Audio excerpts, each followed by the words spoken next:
Inclusión Radical. Bienvenides, bienvenidos y bienvenidas a Inclusión Radical, su podcast de confianza donde hablamos sobre temas relacionados con la diversidad y la inclusión en nuestro día a día. Y pues hoy estoy muy emocionada porque tenemos a nadie más y nadie menos que las afrochingonas. Tenemos... ¡Ay, muchachas! ¡Qué emoción! Bueno, pues estamos aquí con Valeria Angola, Marbella Figueroa y Scarlett Estrada, miembros fundadoras de Afrochingonas. Súper, perfecto. Bueno, son las únicas afrochingonas, ¿no? Sí. Somos las únicas, irrepetibles. Sí. Inigualables. Un proyecto así fantástico, gigante de comunicación que a mí me encanta y pues a mucha gente le encanta este proyecto, ¿no? Entonces me da mucho gusto tenerlas aquí. Muchas gracias. Gracias por la invitación. Súper. Bueno, pues antes de empezar en nuestra conversación, vamos a entrarle a una cápsula animada alrededor de lo que entendemos como la diáspora afromexicana. ¿Alguna vez has visto un diente de león? No de esos. Ándale, sí, estos. ¿Notas que cuando los soplas se dispersan por todos lados? Pues eso significa que los dientes de león son propensos a la diáspora. El vocablo diáspora significa dispersión de la espora o semilla. Y como a los humanos nos encanta apropiarnos de todo, utilizamos este concepto para nombrar la dispersión forzada de grupos sociales, la diáspora judía, la diáspora siria o la diáspora africana. Hoy en día, quienes integran la diáspora afroamericana la conciben como un proyecto de liberación mediante prácticas culturales, movimientos sociales y acciones políticas con perspectiva de género. No importa cuántas veces soplen, el tejido social jamás se romperá.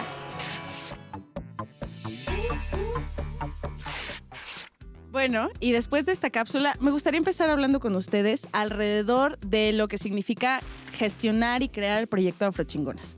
Porque pues en México tenemos esta idea de que las personas afrodescendientes pues no son muchas y que en realidad existen más en otras partes del mundo, ¿no? Entonces, ¿qué pasa con este proyecto? ¿Dónde surge esta necesidad? Pues Afrochingonas surge a partir de la necesidad que nos generó un momento histórico muy específico y es la pandemia y el encierro. Nosotras teníamos un proceso colectivo anterior con otras mujeres negras, afromexicanas, pero también negras de otros países, ¿no? De la diáspora justo.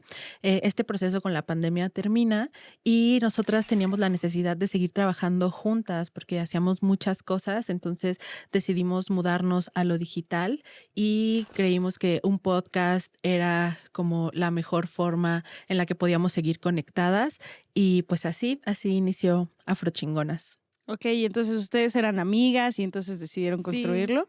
Sí, pues, bueno, yo conocí a Balu en la escuela. Estudiamos en la Escuela Nacional de Antropología e Historia. Revolución insurgente.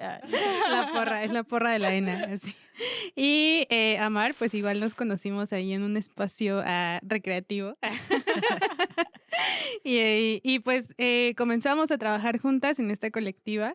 Y pues como ya les contó Mar, de ahí surgió. Y pues también surge mucho de la amistad, ¿no? De seguir acompañándonos, de querer seguir creando, de seguir uniendo nuestras fuerzas, porque cada una somos muy talentosas, no porque sea nuestro proyecto. No, pero sí son. somos muy talentosas en lo que hacemos y queríamos seguir, pues sí, colaborando. Explotar como nuestros talentos, nuestras profesiones y en el podcast como que cada quien hace algo que se relaciona con lo que estudió, con lo que hace, con lo que le gusta. Entonces ha sido un espacio como bien chévere en donde hemos podido, pues sí, como explorar lo que hacemos, nuestras profesiones, pues. Qué chido. También pienso que, o sea, a mí me encanta cómo mencionas el ser buena en lo que una hace y aprender a compartirlo, ¿no? Porque hablábamos nosotras cuando estábamos desarrollando este episodio acerca de cómo el síndrome del impostor a veces como que nos llega encima, ¿no? Y entonces incluso hablar de nuestra identidad y de nuestra relación con la violencia, que es algo bien duro, a veces construye comunidad. ¿Cómo ha sido la experiencia y la recepción de la gente al proyecto Afrochingonas? Pues la verdad nos han recibido muy, muy bien. O sea, como que hemos logrado resonar muchísimo con las experiencias de otras personas afromexicanas y de otras personas afro que no son mexicanas y de personas que no son afro ni afromexicanas ni nada. Sí, o sea, como que hemos logrado resonar realmente con muchas, muchas personas y hemos hasta ahorita logrado hacer una comunidad bien chida. Y yo creo que eso se debe a que nosotras siempre ponemos nuestra experiencia por encima de cualquier teoría o de cualquier cosa. Nuestra experiencia va al frente, también nuestra ignorancia en cuanto a muchos temas, no sé, a lo que sea, y nos vulneramos muchísimo. Entonces, eso conecta o ha conectado con las personas y nos permitimos decir las preguntas que tenemos en la mente tal cual, ¿no? Entonces, como que las personas tienen las mismas dudas y al escucharlas de nosotras se sienten reflejadas. Entonces, la verdad es que ha sido un proyecto que ha sido muy, muy bien recibido desde el inicio. O sea, como que desde el principio, la verdad es que hemos corrido con la buena suerte y la buena energía de que la gente pues nos apapache y quiera mucho el proyecto. Qué padre. Yo lo que pienso es también cómo han podido construir esta red y al mismo tiempo no son tibias en los discursos que emiten, ¿no? O sea, a mí me gusta mucho que estaba escuchando el podcast que tienen sobre doloridad y que creo que es un concepto, o sea, de Vilma Piedade, ¿no? Que digo, para acercar un poco al público, escuchen el podcast de doloridad de las afrochingonas, además de escuchar Inclusión Radical, porque está muy bueno. Pero aparte están aterrizando un término donde la autora nos dice que la sororidad ya no nos es suficiente, que hay que conectar desde otros lugares. Y al mismo tiempo ustedes se posicionan lejos del feminismo, dicen, no somos feministas. Y me gustaría que me pudieran explicar un poco de dónde viene que una lucha tan intrínsecamente antirracista, anticapitalista, antipatriarcal se deslinda del feminismo. Ay, pues creo que cada una tiene como un proceso por el cual ha pasado, porque, bueno, yo sí me determiné feminista algunos años, Scar creo que también lo hizo, Marbella no, y creo que pues cada quien vivió un proceso de acompañamiento, lectura, crítica, etcétera, que pues curiosamente a las tres nos hizo llegar a ese lugar, a ese espacio del no feminismo. Y esto tiene que ver con, en parte, reconocer que las luchas de las mujeres pues son enormes, son diversas y que no necesariamente se tienen que llamar feminismo, ¿no? O sea, que hay mujeres y hombres también que se han enfrentado pues a estas violencias patriarcales, coloniales, sin la necesidad de enunciarse como tal, ¿no? Como feministas o feminismos.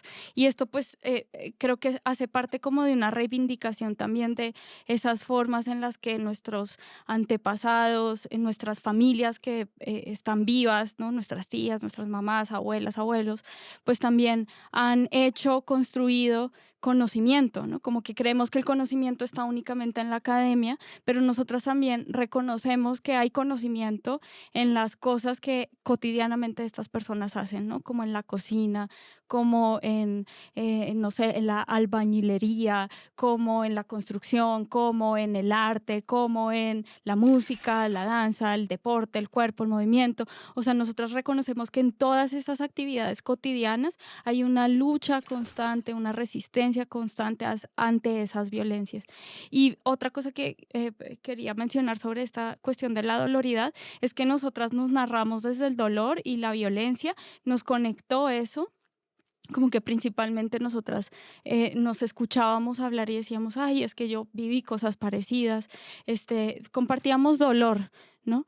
De cierta forma, pero también para nosotras es importante narrarnos desde nuestra resistencia, desde la dignidad de resistir esas violencias, ¿no? No nos gusta caer en la narrativa del dolor, de la violencia, del victimismo, Claro. sino también desde De dónde tejer comunidad. y desde donde hemos estado fuertes, resistiendo y floreciendo en medio de la violencia, pues. Sí, y justo también creemos que la doloridad nos permite ver estas heridas que nos ha causado diferentes violencias, pero no justo desde este posicionamiento victimista, sino voltar a ver esas heridas para sanarlas, ¿no? Y sanarlas, pues es una forma chida, incluso también divertida, ¿no? Muchas veces las heridas no se sanan solamente llorando, sino también riendo, ¿no? Riéndonos desde nuestras propias desgracias, no sé, volteando a ver la herida y el dolor desde otro punto de vista completamente diferente diferente al que se nos acostumbra a voltear a verlo. Que es fantástico que se hayan construido estas redes de apoyo que, como mencionabas, Marbella, también no solo son mujeres, ¿no? Y que no solo es de la comunidad afro. A mí me gustaría tal vez profundizar un poco en cómo han construido estas interseccionalidades, ¿no? Porque parecería que que su podcast está dirigido específicamente a la comunidad afromexicana. Pero, por ejemplo, a mí me ha significado muchísimo porque conecto con esas temáticas. Yo creo que sí hay un proceso de generar comunidad, pero también es lindo, ¿no? Porque siento que el activismo también es bien doloroso. A veces en ese proceso hay una pérdida de una misma, del tiempo. ¿Qué puntos de encuentro han encontrado? Bueno, ¿qué cosas? ¿Qué intersecciones han sucedido, no? O sea, ¿qué cosas han aprendido en este proceso? ¿Qué gente han conocido? Uy, pues yo creo que algo muy importante y que a mí en lo personal es algo que me encanta de Afrochingonas, es que siempre hemos dado valor a las historias y a las experiencias de todas las personas, independientemente si son personas negras o afromexicanas o no lo son, o mestizas o indígenas o lo que sea, incluso por edades. Tenemos episodios en la que nos acompañan pequeñitos desde 2 años y tenemos episodios en los que aparecen nuestras abuelas, nuestras madres. Entonces, como que el valor que le damos a las experiencias, no solo nuestras, estas experiencias de dolor y de resistencia, sino a las experiencias de otras personas, es lo que nos ha permitido como justo entrelazar como y cuestionar todos estos sistemas de opresión de una forma pues quizá un poco más profunda o más amplia y no quedarnos sesgadas solamente en el tema de la afromexicanidad o de la negritud y cuestionar eso también, ¿no? Nos ha permitido conocer experiencias de otras personas, nos ha permitido cuestionar el propio movimiento al que pertenecemos, ¿no? Del antirracismo, de la negritud o de lo que sea. Y eso es porque creemos en la potencia pues de lo colectivo, pero también de la importancia de las historias individuales, ¿no? Y de cómo para nadie es lo mismo cierta cosa, ¿no? O sea, como que cada quien lo puede vivir de cierta manera y entonces así logramos como entretejer un montón de cosas y empezar a entender que a mí me sucedió algo, pero eso no significa que tú lo hayas vivido similar o etcétera, ¿no? Entonces, yo creo que eso es algo que nos ha ayudado mucho a entender que hay muchos hilos que generan la trama y que no podemos quedarnos solo con una hebra. Uh-huh. Sí, y a la par que tejes redes, tejes conocimiento, ¿no? Claro. Y eso hace el proyecto que tiene. Y no, sí que nosotras también no, o sea, nosotras somos afrodescendientes, somos mujeres, pero también no encarnamos todas las opresiones del mundo. Claro. O sea, sabemos que no vivimos la experiencia de una persona que tiene discapacidad, ¿no? O que es migrante. Exacto, u otras violencias, ¿no? Entonces, justo por eso, para nosotras es importante acercarnos a esas otras personas, porque también nosotras tenemos mucho que aprender de ellas, ¿no? Y en ese sentido, pues, nos vamos encontrando que estas violencias coloniales, patriarcales, racistas, pues, son un entramado de cosas que no se pueden explicar a la luz de un solo término, de un solo concepto como el patriarcado o el racismo o el capitalismo. Son demasiadas cosas sucediendo al mismo tiempo y por eso para nosotras ha sido pues importante no restringir nuestros públicos, nuestros invitados, nuestros temas, nuestras miradas, nuestras posturas. Y que además justo el basarnos como en la experiencia, que era algo que comentaba Yamar, nos permite complejizar en torno a las problemáticas y a la forma en la que afectan, ¿no? Y los efectos que tiene en las diferentes personas y conocer que no es solamente una postura por medio de la cual se puede analizar y observar todas las problemáticas que nos atraviesan. Entonces eso enriquece demasiado esto que hacemos y todo lo que se crea alrededor de, porque justo nos permite también entretejer con otras personas, con otros colectivos que desde una visión como muy superficial se podría creer que no hay mucha relación, pero en realidad sí lo hay. Sí. ¿Cuál creen que ha sido el reto más grande en la construcción de estas redes? O sea, no solo el proceso de construir afrochingonas, sino el ser activistas, el volverse, porque se volvieron figuras públicas, amigas. O sea, yo las veo en mi TikTok y me aparecen. Entonces, ya, o sea, estar en ese proceso del imaginario y colocar la palabra afrochingona en el imaginario popular, ¿cuál ha sido lo más difícil? ¿Qué ha sido lo más difícil? ¿Y yo? ¿Puedo yo? Sí, Para mí la cosa más difícil ha sido como sostener el trabajo interno. Como que por fuera nosotras nos vemos muy felices, muy sonrientes, muy amigas, pero adentro hemos tenido no lo somos. conflictos. Realmente no somos enemigas. Ya nos exhibiste. No, bueno, o sea, tenemos conflictos como cualquier relación de pareja, de amistad, de familia, etcétera. Y creo que ha sido un reto, pues, sobrepasar, superar, gestionar esos conflictos para mantenernos juntas y vernos como somos, vernos con nuestras demonios y nuestras oscuridades y luminosidades y querernos así como somos y aceptarnos y aprender a trabajar con eso. Creo que ha sido como un reto muy grande y eso es algo de lo que no se habla mucho dentro de los colectivos y el activismo. Sí. A mí me interesa mucho que podamos profundizar también en este aspecto de la congruencia, ¿no? Porque incluso en el tratar de no ser tibias, hacemos sentencias y nos mantenemos. Que yo creo también que eso es un eje muy fuerte del proyecto. Hay una verdad que no es absoluta, pero que es firme. O sea, están construyendo una teoría en movimiento de experiencias vividas. ¿Cómo se mantiene congruente? Híjole. Pues la verdad, creo que tenemos un episodio, no me acuerdo cuál es, en el que decimos que no, o sea, la congruencia es insostenible realmente, entonces más bien nos permitimos ser incongruentes. Contradictorias. Contradictorias, Exacto, o sea, nos permitimos decir, o sea, ahorita decir algo y después ha sido muy Ya no estoy de acuerdo. Ya eso Sí. que acabo de decir hace Ya 5 pasó. minutos, creo que está súper de la... Ay, perdón. Como esto que acabo de decir. Como esto que acabo de decir.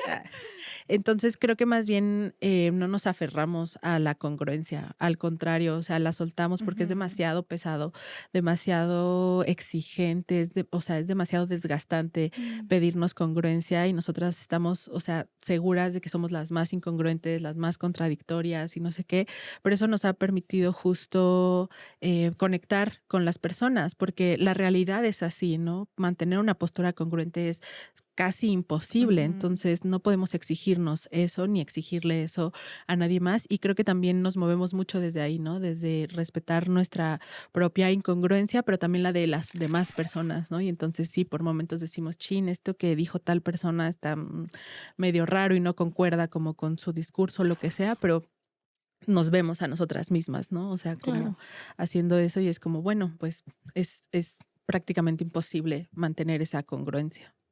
Sí, el ejercicio de confrontación, qué duro es. Pero al mismo tiempo el señalamiento de las cosas es importante para hacer una transformación, ¿no? O sea, yo pienso que podríamos aterrizar el concepto de la blanquitud, que podríamos entender acerca de cómo nos desapegamos de la blanquitud, del privilegio. Digo, que tampoco es renunciar a ello. ¿Qué tanto se trabaja para entonces construir una lucha antipatriarcal y antirracista? ¿Cómo nos unimos a la lucha antirracista? ¿Cómo unirse a la lucha antirracista? Pues creo que por el simple hecho de que te interese transformar o entender la forma en la que la violencia racista ha estado presente, eso ya es un paso importantísimo. Creo que nosotras compartimos esta postura de que no se necesita ser afrodescendiente para luchar en contra del racismo, ¿no? Creo que todas las personas que estén interesadas en erradicar como esta violencia, estas expresiones o simplemente darle cuenta, puede cooperar y hacer su granito de arena, ¿no? Que claro, también es importante como hacer mucha retrospección, que es lo que nosotras hacemos, ¿no? Mucho trabajo de introspección, de voltearnos a ver, de voltear a ver nuestras historias, ¿no? De dónde venimos, qué representa incluso para nosotras el privilegio y reflexionar en torno a eso, a la forma en la que también el racismo está presente en nuestras propias experiencias, en lo que nosotras incluso pensamos en el día a día y analizarlo y justo habitar como también estas contradicciones, analizarlo, hacerle frente, decir, no, pues no estoy de acuerdo con esto, ay, me caché, tengo esta idea que es racista y demás, y hacerle frente, ¿no? Y ya también, pues apoyar a los colectivos que están haciendo como cosas para erradicar las diferentes expresiones de racismo, porque verdaderamente creo que a nosotras no nos alcanza así el tiempo para luchar en contra de todas las múltiples expresiones del racismo que existen, pero pero pues estamos haciendo cosas enfocadas a diferentes temas que son importantes, ¿no? Por ejemplo, ahorita tenemos mucho un proyecto sobre migración en el que buscamos derogar los artículos 96 y 97. 97 y 97 y 98 de la Ley de Migración, que impone el perfilamiento racial. Entonces, estamos buscando firmas, por ahí estén atentes a nuestras redes sociales. Tenemos un episodio que acabamos de sacar, ¿no? Y esa es una forma en la que nosotras también luchamos en contra de estas expresiones del racismo, que si bien es como una partecita del todo, ¿no? Hace al final parte de esta transformación. Sí. Y también creo que es importante señalar, mencionaste blanquitud y bueno, o sea, para nosotras la blanquitud no tiene que ver únicamente con aspectos físico-corporales de las personas. O sea, sí, hay personas que son blancas, notablemente blancas en su fisicalidad, pero la blanquitud es como también todo un sistema de valores, de creencias, es un lugar en el mundo, que precisamente reproduce pues estas jerarquías, estas valorizaciones negativas sobre esas corporalidades racializadas, esas corporalidades negras, indígenas, etcétera. Entonces, o sea, justo si uno quiere como empezar a derrumbar esa blanquitud, pues empezar a salirse de ese lugar en donde se reproduce, como decía Scar, todas esas jerarquías que al final se llaman racismo. Y ya. Y ya, nada más hagan eso. Es así de fácil. Sí, porque estamos colocadas en una serie de privilegios que no reconocemos, ¿no? Yo sí creo que estoy completamente de acuerdo que es un trabajo constante, independientemente de nuestra apariencia física, pero también creo que en el proceso de reconocimiento de una misma, que digo, en mi experiencia personal, hacer consciente hacia dónde, cómo la gente me estaba percibiendo a diferencia de cómo yo me percibía cuando era niña, ¿no? Y entonces una pasa por la vida y dices como, o sea, ¿pero soy distinta a los demás? Entonces, ¿qué pasa con el proceso de visibilización? Porque también en México tenemos esta creencia de que todos somos mestizos y todos somos prietos y igual, pero no es cierto. O sea, sí hay un proceso de invisibilización. Sí, y más que invisibilización, perdón, ¿ibas a decir algo?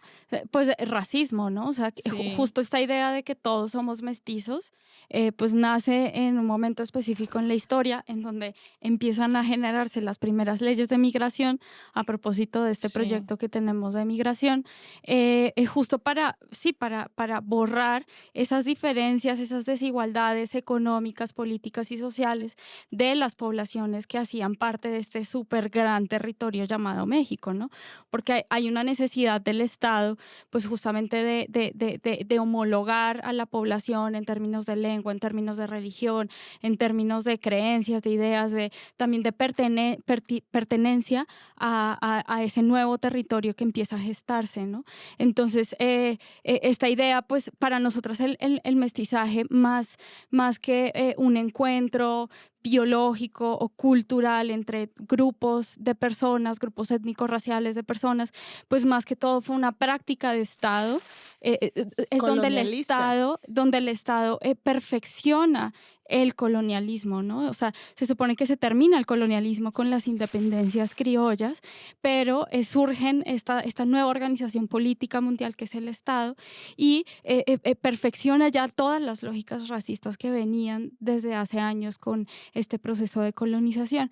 Entonces, sí, nosotras principalmente entendemos el mestizaje como política de Estado que sigue excluyendo, dominando, explotando, asesinando a estos cuerpos en este sistema que no importan, ¿no? Las vidas que no importan son esas vidas que el Estado, justamente a partir de todas sus políticas, pues sí, busca eliminar. Sí, y una forma en la que aquí en México se ha manifestado como esta cero importancia o esta cero relevancia de las personas afromexicanas es que hasta 2019 fue que se propuso la reforma constitucional para integrar a las personas afromexicanas como parte de la pluriculturalidad de la nación. Como si en el 2019 así, Sí, Sí. como estos memes de los ¡ay, hay que hacer ese meme! ¿Cuál? Sí, como reconocimiento constitucional de los afromexicanos en Así. 2019 Ay, sí. y los afromexicanos antes de 2019. Así. Así, Creo que no se entendió, ¿verdad? No, no se Necesitamos la entendió. imagen. Yo sí, Pero, sí. sí, yo también lo entendí. El Lo tengo público acá. también lo entendió. Lo tengo acá, lo tengo. Pero hasta antes de eso, pues no se nos reconocía en la Constitución, y aunque tenemos críticas al Estado y tal y todo, el reconocimiento constitucional pues forma parte de una lucha importante de años Claro. de otras colectivas afromexicanas que permite que se generen políticas públicas, etcétera, a las cuales también les tenemos sus críticas, ¿verdad? Pero, o sea, tenemos que también como tratar de ser objetivas y entender que ese es un proceso histórico importante dentro de la historia afromexicana. Y fue hasta 2020 que el INEGI por primera vez incluyó en un censo la pregunta de si uno se considera afromexicano, afrodescendiente o una persona negra. Y esto es muy importante porque estos resultados salieron con 2.5 millones de personas nos consideramos afromexicanas, negras o afrodescendientes. Sin embargo, todo este proceso histórico que menciona Balu hace que ese resultado esté sumamente sesgado. Total. ¿No? Sumamente sesgado porque por la invisibilización, por el desconocimiento, por el miedo incluso de reconocerse como afromexicano, afromexicana, etcétera. Entonces, todos estos procesos históricos nos llevan hasta el punto de hoy en el que el reconocerse como una persona negra, afromexicana, afrodescendiente en territorio mexicano, pues está apenas como tomando Surgiendo, sí. impulso, ¿no? A pesar de que el movimiento por el reconocimiento constitucional es como de principios de los 90, es hasta ahora que podemos ver ya muchos más proyectos, no solo Sí. afrochingonas, sino muchos más proyectos hablando de esto, más colectivas, más participación política, etcétera. Entonces, pues ha sido un largo camino que recorrer después como de todos estos procesos coloniales y de políticas de Estado que han intentado como invisibilizarnos, reprimirnos y dejarnos Borrarnos. ahí. Exacto. Ajá. Este es el verdadero borrado, no el que dicen las TERFs. Es el Bueno, yo nada más, a mí me gustaría preguntarles si en este proceso de invisibilización ¿ustedes creen que haya personas afromexicanas que no se reconozcan como tal? Claro. Sí, Un totalmente. montón. O sea, todavía hay un montón de personas que no se reconocen como afrodescendientes y que, o sea, yo quizá en otros años me atrevería a decirles como, reconózcanse, sí son y así, ¿no? Pero ahora, o sea, es un proceso de cada persona. O sea, es un proceso muy personal, muy íntimo y que parte justo, otra vez me voy a regresar a este término de la doloridad, ¿no? De voltear a ver esa herida para sanar, ¿no?